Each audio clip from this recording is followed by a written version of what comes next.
Menguasai diri, jadilah tenang.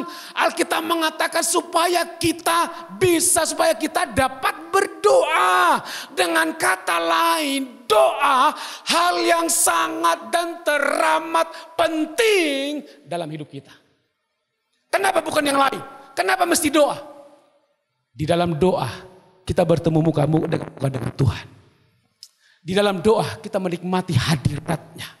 Di hadirat-Nya, di dalam doa kita menerima penghiburan. Di hadirat-Nya, di dalam doa kita mendapatkan kekuatan. Justru di hadirat-Nya, di dalam doa kita mendapatkan ketenangan.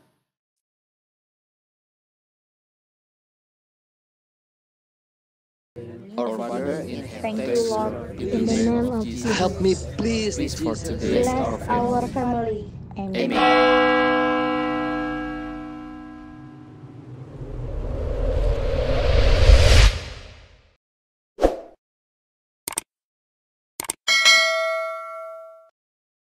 Tayang ulang di hari akan datang, Roh Tuhan yang sama bekerja di tengah-tengah kami semuanya ya Tuhan. Terpuji nama Tuhan. Dalam nama Yesus Kristus kami siap mendengar firman Tuhan. Haleluya. Bersama katakan amin. Sedangkan untuk Bapak Ibu shalom. Tidak terasa kita sudah berada di penghujung tahun di bulan Desember. Ya, hari ini minggu pertama. Tentunya ada banyak harapan-harapan seluruh dunia di tahun yang akan datang akan lebih baik. Betul Bapak Ibu? Demikian juga dengan kita yang ada di sini. Tetapi saya mau beritahu kepada kita tetap berpengharapan kepada Kristus. Baik atau tidak baik waktunya, pastikan kita selalu ada bersama-sama dengan Tuhan. Amin. Kalau kita memperhatikan sepanjang 2 tahun ini pandemi yang terus masih berlanjut. Di Eropa sudah ada yang mengatakan gelombang ketiga dalam COVID, ada yang mengatakan gelombang keempat. Di akhir tahun ini Indonesia sedang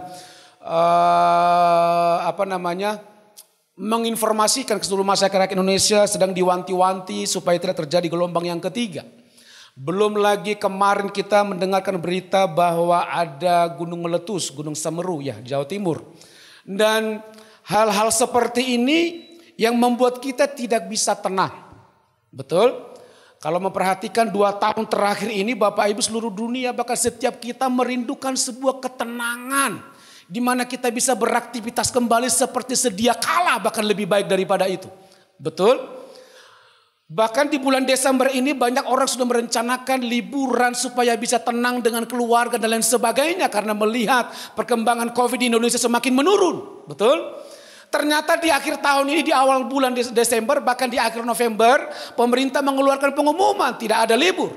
Bahkan sebelumnya tanggal 24 Desember sampai tanggal 2 Januari itu PPKM level 3. Dari level 1 tiba-tiba naik level 3 tanpa permisi ke level 2. Begitu ya, ya DKI memang udah level 2 hari ini. Ini kan sebenarnya strategi pemerintah supaya menahan lonjakan COVID. Gelombang berikutnya ketiga di Indonesia. Betul Bapak Ibu? Konon lagi beberapa hari yang lalu Menteri Pendidikan mengeluarkan peraturan. Semua sekolah di Indonesia tidak boleh libur. Betul? Habis terima repot besoknya langsung lanjut lagi sekolah semester berikutnya. Jadi mulai kebingungan lah orang-orang yang sudah beli tiket. Khususnya anak-anak yang masih belajar, yang mahasiswa dan lain sebagainya. Artinya hidup yang kita hidupi hari ini serba tidak tenang. Betul? Itu sebabnya hari ini saya mau ngajak kita belajar bersama-sama. Kita lihat di PowerPoint Bapak Ibu. Dalam 1 Petrus 4 ayat yang ke-7 tema khotbah hari ini bagi kita adalah dikatakan apa? Jadilah tenang. Bagaimana bisa tenang dengan situasi kondisi seperti ini? Tetapi Tuhan mengajarkan kita dalam ayat ini, dalam konteks ini. Tuhan menghimbau kepada kita supaya kita bisa tenang. Kalau Tuhan menghimbau kita supaya kita bisa tenang bukan berarti Tuhan melepaskan tangannya. Itu berarti bahwa Tuhan akan selalu menyertai kita sesudah dengan janjinya sampai kesudahan zaman. Amin. Secara akal manusia memang mungkin kita nggak bisa tenang dengan situasi kondisi yang terjadi hari-hari ini. Tetapi kalau Tuhan berkata jadilah tenang, Tuhan akan selalu besertamu. Amin. Tuhan akan selalu beserta kita. Kita lihat ayat ini next. Kita baca sama-sama. 2, 3, iya. Kesudahan segala sesuatu sudah dekat. Karena itu kuasailah dirimu dan jadilah tenang supaya kamu dapat berdoa. Alkitab firman Tuhan sendiri telah mengingatkan kita dari tahun ke tahun, dari zaman ke zaman sampai akhir hari ini dikatakan kepada kita kesudahan segala sesuatu sudah dekat. Next lagi. Bapak Ibu berbicara mengenai kesudahan segala sesuatu dalam konteks ayat ini memang ini berbicara tentang akhir zaman. Ya, kesudahan segala sesuatu sudah dekat akhir zaman. Kita sudah berada di akhir zaman dan kita juga sudah berada di zaman yang terakhir. Hari-hari ini. Kita lihat dulu kondisi akhir zaman di dalam Matius 24 ayat 6 sampai 12. Nanti Bapak Ibu baca saja di rumah. Saya buat di PowerPoint poin-poinnya saja. Yang pertama, kondisi akhir zaman akan muncul nabi-nabi palsu. Ini sedang digenapi. Kami pernah doakan orang, Pak Budi juga pernah doakan orang dan disaksikan di tempat ini. Ada di salah satu kota di Jakarta, di Jabodetabek lah saya katakan. Sudah ada pengajaran-pengajaran sesat gitu ya. Belum lagi pengajaran-pengajaran yang lain. Dari dulu sampai sekarang ini terus digenapi. Berarti betul kita sedang berada di akhir zaman. Lanjut lagi. Dan kita mengatakan dalam Matius 24 ayat 6 sampai 12. Dalam kondisi akhir zaman perang di mana-mana. Betul ya? Lagi dikatakan lagi lanjut. Bangsa melawan bangsa. Lagi. Kerajaan melawan kerajaan. Terus. Kelaparan di mana-mana. Terus gempa bumi di berbagai tempat. Lagi. Ada yang disiksa, ada yang dibunuh, ada dibenci karena nama Yesus. Muhammad KC disiksa. Ini masih terhangat sampai hari ini. Ini kan ayat ini dituliskan sekitar 70 tahun setelah Yesus mati. Kira-kira begitulah ya. Berarti sampai sekarang udah berapa tahun, ratusan tahun, ribuan tahun. Ayat ini masih tetap update sampai hari ini. Masih tetap digenapi sampai hari ini. Ini sedang mengingatkan kepada kita bahwa kita sedang berada di akhir zaman. Katakan kiri kananmu, engkau berada di zaman yang terakhir. Oke. Disiksa, dibunuh, dibenci karena Yesus. Terus banyak orang yang murtad. Ya, banyak orang yang murtad lagi. Lanjut, yang terakhir dikatakan di sini, kasih menjadi dingin. Kasih antara suami dan istri dan sebaliknya sudah banyak yang menjadi dingin. Beberapa hari yang lalu kami doakan di bawah di ruang doa. Baru pernikahannya masih usia 8 tahun. Tiba-tiba istrinya udah mau selingkuh aja. Tiba-tiba dia mau ceraikan istri, ceraikan suaminya, mau menikah lagi karena melihat ada pria yang tajir, pakai mobil gitu ya. Sementara dia bekerja di sebuah perusahaan yang cukup maju, tetapi dia harus naik ojek, naik gojek bagi pekerjaan. Temannya juga, suaminya juga harus bekerja dibonceng oleh temannya naik sepeda motor gitu ya. Karena pahitnya kehidupan ini akhirnya dia mulai kasihnya mulai dingin kepada suaminya. Dan banyak ditemukan sampai hari-hari terjadi seperti ini. Amin. Ini yang terjadi saat ini, belum lagi bencana di mana-mana, belum lagi pandemi yang melanda seluruh dunia yang menggoncangkan seluruh aspek hidup kita. Nah, situasi dan kondisi ini membuat iman kita semakin drop, semakin down. Betul? Ini membuat bangsa Indonesia, bahkan seluruh dunia, bahkan anak-anak Tuhan semakin takut menjalani hidup ini. Ini membuat banyak dunia semakin khawatir melangsungkan kehidupannya di masa-masa yang akan datang. Ternyata 2 tahun sudah berlalu pandemi, di akhir tahun ini belum ada titik terang.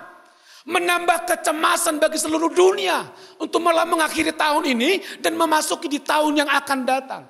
Belum lagi dalam dunia perpolitikan yang semakin hangat pasca pilpres yang akan dalam pemilihan pilpres yang akan datang. Betul? Semuanya digoncang, kasih menjadi dingin. Kesungguhan kepada Tuhan semakin berkurang. Doa-doanya tidak dijawab Tuhan. Apalagi setiap kita yang sedang memiliki masalah. Pergumulan, suami bergumul tentang istri, dan mungkin juga sebaliknya, orang tua bergumul terhadap anaknya, apalagi pergumulan dalam gereja, dalam dunia kerja, dan lain sebagainya. Ini seringkali membuat kita sepertinya tidak mau lagi melangkah menjalani hari hidup ini. Tetapi kita tidak bisa berbuat lebih banyak Bapak Ibu, karena kita masih hidup. Betul? Dengan kata lain, kalau kita masih hidup berarti kita harus berjuang. Mau tidak mau kita harus berjuang menaklukkan kehidupan ini. Mau tidak mau kerinduan kita ketika kita mau berjuang, kita harus tampil sebagai pemenang. Menang atas segala sesuatunya. Betul? Tetapi ketika kita memotivasi diri kita mau maju bangkit, baru 3 langkah, tiba-tiba ada masalah baru lagi. Tiba-tiba kita banyak anak-anak Tuhan yang down. Hari ini firman Tuhan ini mengingatkan kita hari ini. Sebelum tahun ini berlalu. Apa yang harus kita lakukan? Kita lihat next. Dalam konteks ayat ini yang Tuhan ajarkan adalah kuasailah dirimu. Secara akal manusia kekuatan kita melihat situasi dan kondisi yang terjadi hari-hari ini sangat sulit kita bisa menguasai diri. Apalagi kita sebagai pimpinan dalam sebuah perusahaan melihat anak buah bekerjanya nggak becus, akan sulit menguasai diri. Tentunya kata-kata kasar pasti keluar dari mulut. Demikian juga dengan orang tua melihat anaknya seperti tidak bisa diatur. Kadangkala keceplosan juga kata-kata yang tidak sepantasnya diucapkan. Betul? Belum lagi antara masalah suami dan istri. Kadangkala kata-kata yang tidak sepantasnya diucapkan keluar dengan sendirinya dari bibir mulut kita. Tetapi Alkitab mengajarkan hari ini kepada kita. Kuasailah dirimu. Bapak Ibu, kata kuasailah ini kan ada katalah di belakangnya. Ini menjadi kalimat perintah. Tuhan yang memberikan perintah kepada kita. Apakah Tuhan tidak tahu situasi kondisi yang terjadi hari-hari ini menimpa setiap pribadi kita, yang sedang menimpa keluarga rumah tangga kita, yang sedang menimpa bangsa ini, dunia ini? Tuhan tahu. Karena Tuhan tahulah kondisi ini membuat kita semakin jauh dari Tuhan, kalah dalam pertandingan ini. Tuhan memberikan peringatan, memberikan perintah kepada kita supaya kita apa? Menguasai diri. Alkitab katakan dalam Amsal 16 ayat 32, orang yang sabar melebihi seorang pahlawan. Orang yang menguasai dirinya melebihi orang yang merebut kota. Berbicara mengenai penguasaan diri Bapak Ibu, dibutuhkan kesabaran. Dibutuhkan kesetiaan. Dibutuhkan ketekunan. Amin. Kalau Alkitab mengatakan di sini orang sabar melebihi seorang pahlawan. Dengan kata lain, orang yang bisa menguasai dirinya layak disebutkan sebagai pahlawan, seorang pahlawan. Orang yang menguasai dirinya melebihi orang yang merebut kota. Kita lihat ayat selanjutnya, Bapak Ibu. Kita baca sama-sama 2-3 ya. Orang yang tak dapat mengendalikan diri adalah seperti kota yang roboh temboknya. Ini kan Raja Salomo yang menuliskan kitab Amsal ini. Orang yang paling berhikmat yang pernah ada di muka bumi. Sebelum dan sesudahnya hanya ada satu pribadi ini, namanya Salomo.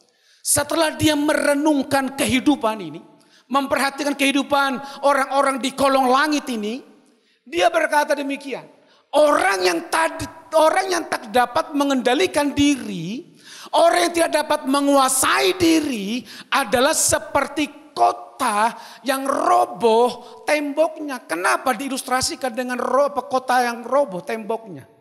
Kalau zaman dulu kan masih dalam zaman peperangan, banyak musuh. Betul? Kalau enggak merebut ya direbut. Betul? Kalau enggak memerangi ya diperangi. Begitu kan? Nah, Raja Salomo memperhatikan begini. Kekuatan sebuah kota ada di tembok perlindungan kota. Setiap kota-kota di zaman dulu ada tembok pertahanannya.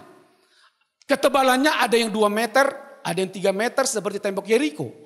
Nah, semakin tebal tembok sebuah yang mengelilingi kota berarti semakin kuat pertahanannya. Betul? Berarti tidak akan bisa dijajah oleh orang. Tidak akan bisa dirobohkan oleh musuh. Itu artinya. Berarti berbicara mengenai penguasaan diri, mengenai pengendalian diri, Salomo mengilustrasikan sama seperti tembok itu. Kalau temboknya sudah roboh, berarti kota itu akan dijajah. Masyarakatnya akan diperbudak. Berarti Bapak Ibu, kalau kita tidak punya pengendalian diri lagi, kalau kita tidak bisa menguasai diri lagi, tidak ada benteng perlindungan dalam hidup kita. Amin Bapak Ibu. Kalau kita tidak bisa mengendalikan diri, kalau kita tidak bisa menguasai diri, serangan-serangan yang lain akan gampang menghancurkan iman kita. Intimidasi akan datang silih berganti. Tidak akan pernah berhenti. Luar biasa ini hikmat Salomo diilustrasikan, disejajarkan dalam tanda kutip dengan tembok yang begitu kuat membentengi sebuah kota. Dengan kata lain, berbicara mengenai pengendalikan diri, berbicara mengenai menguasai diri adalah satu keharusan yang kita harus miliki dalam hidup kita. Amin. Alkitab katakan begini tadi, kesudahan segala sesuatu sudah dekat. Kuasailah dirimu. Yang menguasai diri kita siapa Bapak Ibu? Tuhan apa kita? Kita. Apakah Tuhan tidak mampu menguasai diri kita dalam semuanya itu? Terlalu bisa. Tetapi Tuhan mau kita yang berjuang menguasai diri kita. Amin. Kita tidak tahu situasi terjadi tahun yang akan datang. Tetapi di akhir tahun ini Tuhan mengingatkan kita. Kita harus menguasai diri dalam segala sesuatunya. Kita lihat lagi selanjutnya. Yang kedua adalah kuasailah dirimu dan jadilah tenang. Lanjut. Jadi tambah kata lain ini menjadi jadilah tenang, ini menjadi kalimat perintah. Sama seperti kuasailah. Lanjut lagi. Berbicara mengenai kalau dikatakan jadilah tenang berarti tidak gegabah. Jangan gegabah. Betul? Lanjut. Satu lagi, tidak terburu-buru mengambil keputusan. Segala situasi tersulit sekalipun yang sedang kita alami, bahkan yang akan kita alami di hari-hari yang akan datang, jadilah tenang. Jangan terburu-buru mengambil keputusan apapun itu. Di dalam ketenangan terletak kekuatan kita. Ayat Alkitab mengatakan lanjut. Dalam Yesaya 30 ayat yang ke-15. Kita baca sama-sama. 2, 3, ya. Sebab beginilah firman Tuhan Allah yang Maha Kudus Allah Israel. Dengan bertobat dan tinggal diam kamu akan diselamatkan. Dalam tinggal tenang dan percaya terletak kekuatanmu. Dengan tinggal tenang dan percaya. Percaya kepada siapa? Tentunya percaya kepada kemahakuasaan Tuhan. Terletak kekuatanmu. Sering sekali kalau kita tidak tenang, tidak bisa menguasai diri, keputusan yang salah yang sering sekali kita ambil dalam kehidupan kita. Betul? Ilustrasinya begini Bapak Ibu. Beberapa tahun yang lalu waktu kami masih menggembalakan di Binjai. Tiba-tiba di jam 1, sekitar jam 1 subuh itu gempa. Biasanya kalau gempa Bapak Ibu di mana-mana apa yang terjadi? Seluruh penghuni rumah pasti buru-buru keluar dari rumah. Betul? Ini ada hal yang sangat lucu. Ketika gempa, kita lagi tidur asik, lagi mimpi tiba-tiba goyang. Awal-awal kita masih menikmati, enak kali mimpinya. Dan gitu kan seperti di ayun-ayun, tiba-tiba sadar buka mata, lampu udah goyang-goyang dan semuanya. Tiba-tiba dengar teriakan dari tetangga, gempa, gempa, mereka udah keluar. Tiba-tiba apa yang terjadi dengan kami bertiga di rumah, Jojo lagi tidur di tengah. Istri ketika dia dengar gempa, dia bangun, dia ambil bantal guling. Dia pikir itu Joshua. Gempa, gempa. Mereka ke depan. Dia lihat saya, kok nggak ada. Saya beda. Lagi gempa. Tenangkan hati. Tenangkan pikiran. Tenangkan jiwa. Saya lihat istri saya udah nggak ada lagi. Oh mungkin udah keluar duluan. Saya lihat anak saya Joshua, nggak mungkin saya tinggal. Begitu kan? Saya gendong pelan-pelan. Sambil berbahasa roh. Sambil memuji Tuhan, keluar orang udah pada rame. Melihat masih gempa lagi kah? Kadang-kadang kan 1 jam kemudian baru kita bisa masuk ke rumah, betul? Ternyata di dalam tinggal tenang dan percaya terkuat.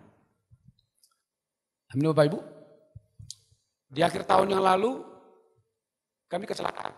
Di kota Sidikalang tepatnya. Waktu kami pulang kampung, kami liburan dengan kakak ipar saya bawa mobil Terios waktu itu. Sebelum jalan-jalan dulu ke Pulau Samosir, ngelihat keindahan alam. Nah, tadinya mau lihat Sidikalang, mau lihat air terjun, si Piso-Piso. Nah, sampai di dalam perjalanan, jalanan yang sangat rawan, itu saya yang nyetir. Karena kita sering kan pelayanan penginjilan, berpengalaman lah di lapangan itu, tahulah sela-selanya begitu. Pelan-pelan udah lewat jalan yang parah, yang rawan, saya serahkanlah ke abang ipar saya. Karena saya juga udah ngantuk, udah aman, oke lah ini dan lurus, nggak terlalu seram lagi. Saya serahkan kepada dia. Apa yang terjadi 20 menit setengah jam kemudian, tiba-tiba saya lagi tertidur di sebelahnya, roda mobil sebelah kiri beram gitu ya, keluar dari aspal, tiba-tiba dia, ini kecepatan 60 sebenarnya. Dia coba paksa naik, tiba-tiba roda depan patah. Ketika patah langsung mobil berbalik terus menghantam. Untung ada di sebelah itu ada tembok. Baru persawahan, baru jurang. Kalau tidak ada tembok habislah kita. Ketika terus luncur. Nah lagi luncur nabrak tembok, tiba-tiba saya dengar, saya belum bangun. Saya dengar abang ipar saya bilang begini. Saya nggak ngantuk loh. Tapi kenapa bisa kecelakaan begini ya? Masih coba memberikan alasan supaya tidak dipersalahkan mungkin. Tetapi warga yang di sekitarnya udah heboh. Mereka bilang udah mati ini orang, udah pasti mati orang di dalam. Lihat kondisi mobil yang parah. Begitu ya, karena memang daerah itu sering kecelakaan. Pak Hendrik itu kan wilayah pelayanannya beliau di Sidikalang. Dia bilang itu memang sering kecelakaan. Sebelum kami itu ada Pajero. Memang itu jalan lurus, tergoda memang kalau supir sedang drive itu tergoda untuk tancap gas itu. 2 bulan sebelumnya ada mobil Pajero tiba-tiba terbang, bung putar, bung lurus lagi, lanjut dia.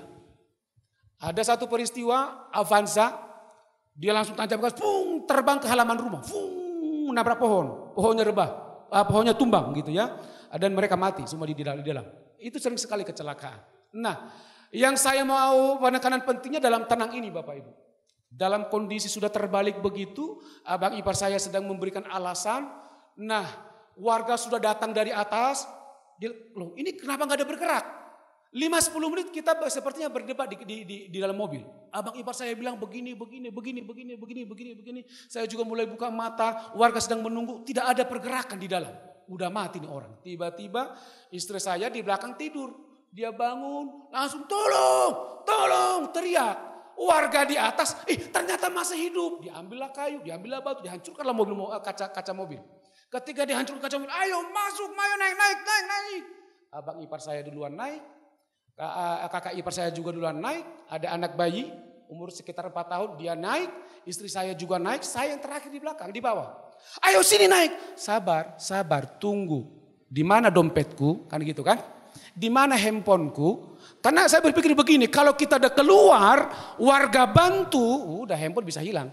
Betul? Tas bisa hilang, dompet bisa hilang. Ayo, sabar. Saya jalan ke belakang sambil merangkak gitu ya. Lihat ini dompet, ini handphone, ini semuanya. Ini udah selesai, udah tolong naik ke atas. Udah naik ke atas, saya ambil handphone, foto-foto lagi kan. Lumayan dokumentasi. Supaya jangan dibilang nanti ceritanya hoax kan. Foto sana, foto sini, warga udah bantu ambil tali kembalikan. Ada orang yang lihat saya asik foto-foto, mereka berpikir begini, ini orang aneh ya. Yang lain udah pucat mereka. Abang ipar saya langsung larikan sebuah rumah langsung diurut. Saya tenang aja. Setelah dikembalikan posisinya saya masuk ke mobil, harus jaga mobilnya kan. Baru mereka bertanya, ini mujizat ini. Setiap kecelakaan pasti ada minimal 1 orang yang meninggal. Dia bilang begitu. Kenapa kalian bisa sehat seperti ini? Emang kalian siapa sih, penasaran? Langsung istri saya bilang begini, kami ini hamba-hamba Allah gitu. Kami ini pendeta semua ini. Oh pantaslah ya. Oh ternyata masih bisa selamat ya. Ada makna yang terkandung di dalamnya. Ternyata kalau sungguh-sungguh sama Tuhan, hamba Tuhan, kecelakaan apapun terjadi, Tuhan pelihara, Tuhan lindungi, Tuhan luputkan. Bapak Ibu, di dalam tinggal tenang dan percaya. Di situ kekuatan kita. Justru ketika tenang, baru kita bisa mengambil keputusan yang tepat. Yang mana yang seharusnya kita ucapkan, yang mana yang seharusnya tidak kita ucapkan. Amin. Mengerti maksudnya ya? Menguasai diri dan tinggal tenang Bapak Ibu.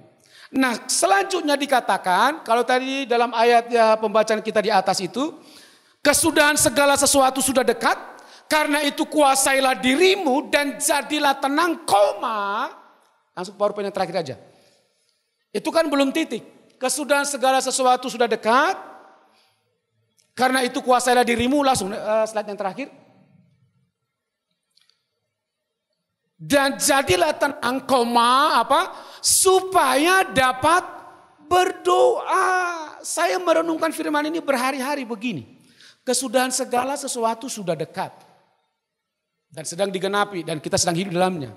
Alkitab mengatakan harus menguasai diri. Yang kedua jadi tenang. Supaya dapat berdoa.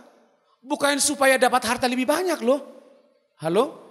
Kita menguasai diri dan jadilah tenang. Bukan supaya karir kita semakin naik loh. Halo? Bukan supaya rumah kita semakin bertambah banyak loh. Bukan supaya kita ahli dalam manajemen dalam segala sesuatu loh. Saya temukan kebenaran di sini, menguasai diri, jadilah tenang. Alkitab mengatakan supaya kita dapat berdoa. Dengan kata lain, doa hal yang sangat dan teramat penting dalam hidup kita. Kenapa bukan yang lain? Kenapa mesti doa? Di dalam doa kita bertemu muka-muka dengan Tuhan. Di dalam doa kita menikmati hadiratnya. Di hadiratnya, di dalam doa kita menerima penghiburan. Di hadiratnya, di dalam doa kita mendapatkan kekuatan. Justru di hadiratnya, di dalam doa kita mendapatkan ketenangan. Amin. Amin Bapak Ibu. Saya tutup dengan satu kisah dari kitab Samuel Bapak Ibu. Ini minggu yang lalu, beberapa bulan yang lalu saya sudah sampaikan. Di dalam kitab 2 Samuel 17 ayat 18. Boleh baca di isi worshipnya. 2 Samuel 5 ayat 17 sampai 18. Supaya mengingatkan kita kembali. Sebelum tahun ini berlalu. 2 Samuel 5 ayat 17 sampai 18. Oke, dikatakan di sini. Ketika didengar orang Filistin bahwa Daud telah diurapi menjadi raja atas Israel, maka majulah semua orang Filistin untuk menangkap Daud. Tetapi Daud mendengar hal itu lalu ia pergi ke kubu pertahanan. Ketika Daud dilantik menjadi seorang raja, bangsa Filistin menjadi kebakaran jenggot, betul? Mereka tahu Daud ini bukan orang biasa. Waktu dia masih umur belasan tahun saja mampu mengalahkan Goliat, betul Bapak Ibu? Waktu dia sebelum menikah masih muda, dia mengalahkan beribu-ribu laksa. Ketika Saul bersama dengan tentaranya dan Daud ada di dalamnya, mereka memerangi bangsa Filistin. Ketika mereka pulang dengan membawa kemenangan yang besar, masyarakat Israel berkata begini, memberikan tarian, pujian, nyanyian, sorak-sorai menyambut para pahlawan yang telah memberikan kemenangan buat bangsa Israel. Mereka berkata demikian, Saul mengalahkan beribu-ribu, tetapi Daud mengalahkan berlaksa-laksa. Dari sejak masa remaja sampai masa mudanya, Daud itu punya strategi perang yang cukup canggih. Amin. Bangsa Filistin menyadari kekuatan keahlian Daud. Ketika Daud dilantik menjadi seorang raja, mereka takut, mereka kebakaran jenggot, mereka kumpulkan segenap kekuatan mereka. Mereka rapat membicarakan bagaimana caranya menangkap Daud. Karena Daud menjadi ancaman buat bangsa Filistin. Setelah mereka berembuk, mereka mengambil keputusan. Tidak ada pilihan lain. Kita harus tangkap Daud dan kita bunuh dia. Kalau tidak kita akan dijajah, diperbudak selama Daud masih hidup. Mereka rapat, mereka kumpul, mereka pergi. Ada satu pembawa berita datang kepada Daud. Berkata demikian. Tuanku Daud, hendaklah engkau ketahui bahwa musuh kita, orang Filistin, sudah datang mengepung kita. Dan dia mau menangkap tuanku Raja Daud. Wah, dengar berita begini, kita perlu belajar kehidupan Daud. Daud menguasai diri. Amin. Daud dengan tenang menghadapinya. Dia nggak langsung gegabah, dia nggak langsung takut. Dia nggak bilang, aduh gimana caranya ya? Aduh, segenap kekuatan, maju, serang. Sebelum mereka mendekat ke benteng pertahanan kita, pokoknya harus mati semua musuh. Seorang pemimpin bisa dong melakukan seperti mengatakan seperti itu kepada anak buahnya, betul? Tetapi dia dikatakan apa? Tetapi Daud mendengar hal itu, lalu ia pergi ke kubu pertahanan. Kubu pertahanan berbicara mengenai hadirat Tuhan, Bapak Ibu. Ayat selanjutnya, ayat 18. Ayat 18 dikatakan, Ketika orang Filistin itu datang dan memencar di lembah Refaim, ayat 19. Bertanyalah Daud kepada Tuhan. Ternyata Daud ke kubu pertahanan bukan lari dari masalah. Ternyata Daud ke kubu pertahanan bukan bersembunyi dan membiarkan anak buahnya semuanya ditelan oleh musuh. Ternyata dia di kubu pertahanan, dia datang kepada Tuhan. Kalau Daud gak tenang, kalau Daud gak bisa menguasai diri, gak mungkin dia datang kepada Tuhan. Tetapi dikatakan di sini, lalu bertanyalah Daud kepada Tuhan, apakah aku harus maju melawan orang Filistin itu? Akan kau serahkankah mereka ke dalam tanganku? Dia datang ke hadirat Tuhan, dia datang kepada Tuhan. Karena dia sudah bisa menguasai diri, karena dia bisa tenang. Dan dia bisa tenang berbincang-bincang, bercakap-cakap dengan Tuhan. Amin. Tanpa ada intimidasi-intimidasi yang menguasai, mencoba-coba mempengaruhi pikirannya. Supaya kalut dan lain sebagainya. Ibarat kata begini, dia dengar berita itu. Sebelum masuk ke hadirat Tuhan, dia tanggalkan intimidasinya di luar. Dia tanggalkan segala ketakutannya. Dia tanggalkan segala kekalutannya. Dia tahu dia mau menghadap raja di atas segala raja. Karena Daud tahu ketika datang di hadirat Tuhan, kekuatan ada di sana. Penghiburan ada di sana. Keselamatan ada di sana. Apalagi berkatnya ada di sana. Penyertaannya ada di sana. Ketenangannya Tuhan tambah-tambahkan. Amin Bapak Ibu.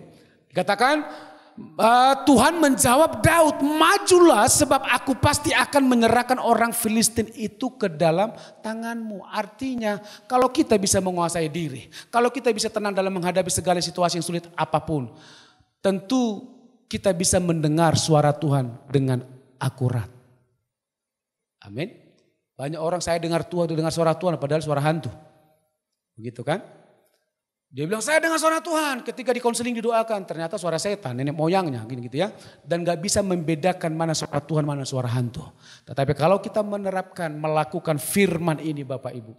Ingat kesudahan segala sesuatu sudah dekat. Sampai kita menghembuskan napas yang terakhir. Pasti ada aja nanti berita-berita yang sangat mencekam. Tetapi hari ini Tuhan mengingatkan kita, kuasailah dirimu. Kuasailah perkataanmu. Kuasailah pola pikirmu. Dan jadilah tenang. Tuhan bilang kita yang menenangkan diri kita, bukan Tuhan yang menenangkan diri kita. Beda dengan konteks ketika Yesus bersama dengan murid-muridnya menyeberang di danau, naik perahu. Di mana Yesus tidur di buritan, betul? Ketika badai topan sedang datang melanda kapal itu, murid-muridnya mulai kelabakan, kewalahan dengan segala ilmu yang mereka punya dalam dunia kelautan, dalam dunia pelayaran, nelayan. Mereka lakukan semuanya termasuk Petrus ternyata tidak bisa juga keluar dari masalah. Mereka berkata, Guru, tidakkah engkau peduli? Kita mau binasa Guru. Karena tidak ada lagi yang bisa mereka lakukan untuk menaklukkan badai topan itu. Tiba-tiba Yesus bangkit dari tidurnya. Sebenarnya bukan tidur sih. Ya secara manusia tidurlah gitu ya. Sebenarnya dia tahu kondisi itu terjadi dan Tuhan izinkan terjadi. Tuhan memelatih iman murid-murid sebenarnya. Ketika Yesus mulai bangkit dari buritan. Dengan otoritas yang penuh berkata diamlah, tenanglah. Itu Tuhan memberikan perintah kepada alam. Tetapi Tuhan tidak memberikan perintah kepada murid-muridnya tenanglah. Tetapi dalam konteks ini Tuhan bilang bukan kepada alam. Tetapi Tuhan bilang kepada kita sebagai anak-anak Tuhan. Jadilah tenang. Amin. Ada bagian Tuhan. Ada bagian kita yang harus kita lakukan. Apa kita mau diperintah-perintah seperti itu? Jadilah tenang. Emang kita alam. Betul. Biarlah kata-kata itu ditujukan kepada alam. Tetapi kita sebagai makhluk yang paling mulia diciptakan Tuhan. Tuhan berkata jadilah tenang. Jadi ketenangan itu harus dimulai dari diri kita. Dan perlu Bapak Ibu ingat, Roh Kudus sudah ada dalam diri kita. Membantu kita, menjadikan kita semakin tenang. Dan bisa menguasai diri. Jadi dengan kata lain, apapun masalah kita di hari yang akan datang, di tahun akan datang. Tidak ada alasan masalah itu membuat kita semakin jauh dari Tuhan. Amin. Tidak ada alasan situasi tersulit apapun yang menjadikan kita menjadi kecewa sama Tuhan. kalah sebelum bertanding. Tetapi justru kita akan tampil sebagai pemenang. Masalah semakin berat, kita semakin menjadi pemenang. Masalah semakin berat, kita lebih daripada pemenang. Karena Tuhan ada bersama dengan kita. Amin buat firman Tuhan. Kita tundukkan kepala kita bersatu dalam doa.